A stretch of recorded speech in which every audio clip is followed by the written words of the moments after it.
All right, Pac-Manians, page 3 of 11.5. Now we're just going to be counting some cubes up. I'm experimenting a little bit down here. So it says compare or count the number of cubes used to build each figure. So obviously this is pretty easy except for one exception. So I mean, look over here, 1, 2, 3. So the first figure has 3 unit cubes.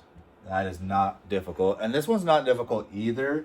1, 2, 3, 4, 5, 6, 7, 8, 9, 10, 11, 12. This is 12 unit cubes, and I'm gonna write the dimensions up here. This is 1 deep, 1 tall, and 3 long. So this is 1 times 1 times 3, right? Which equals 1 times 1 is 1, and 1 times 3 is 3. So this equals 3.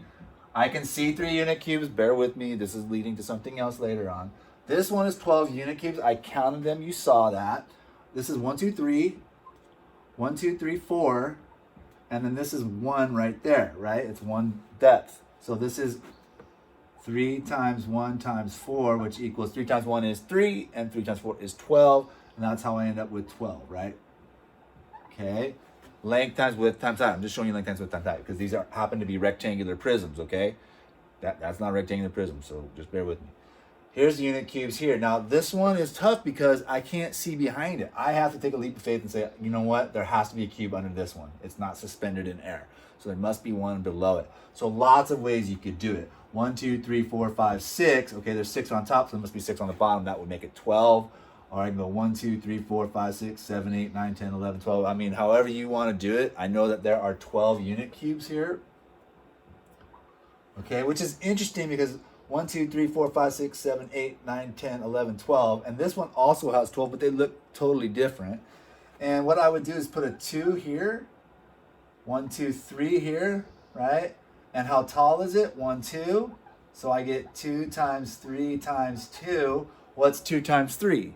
6. 6 times 2, 12, right? So this is also 12. So remember, length times width times height when it comes to rectangular prisms. Okay, that is a messed up looking shape, which we'll kind of talk about a little bit later. But I just count them. 1, 2, 3, 4, 5, 6, 7. All right, that is, I mean, it doesn't get any easier than that now, does it? All right, how are the rectangular prisms in exercise 2 and 3 related? Can you show a different rectangular prism with the same relationship? Explain. So how are they related? They both have 12.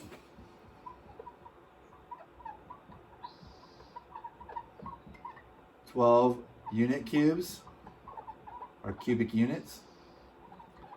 Okay, can we do another one with that? Are there any other numbers? I have 3 times 1 times 4, 2 times 2 times 3. Are there any other 3-digit numbers, 3 numbers that I could multiply to get to 12? So what 2 numbers can I multiply to get to 12? 3 and 4 gets me to 12. What's another one? I could do 6 times 2, right? Then times 1, right? 6 times 2 times 1. I could do, so that means I would have 2 rows of 6, right? 2 rows of 6. What's 2 other numbers? 12 times 1 times 1. One big long row, just like we have that streak of 8, right? So there are a couple of others. The 3 dimensions must have a product of 12. So this goes back to what we did on the previous page if you were able to scrounge together 12 dice, right?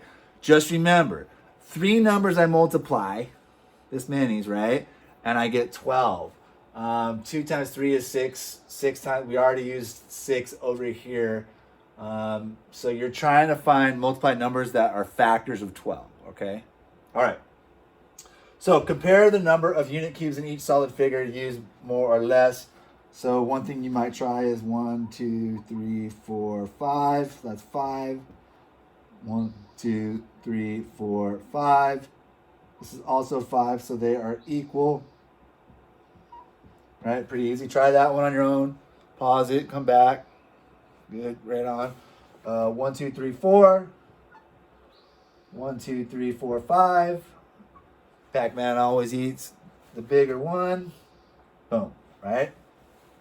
So here's the last problem. You see I've got some dice right there.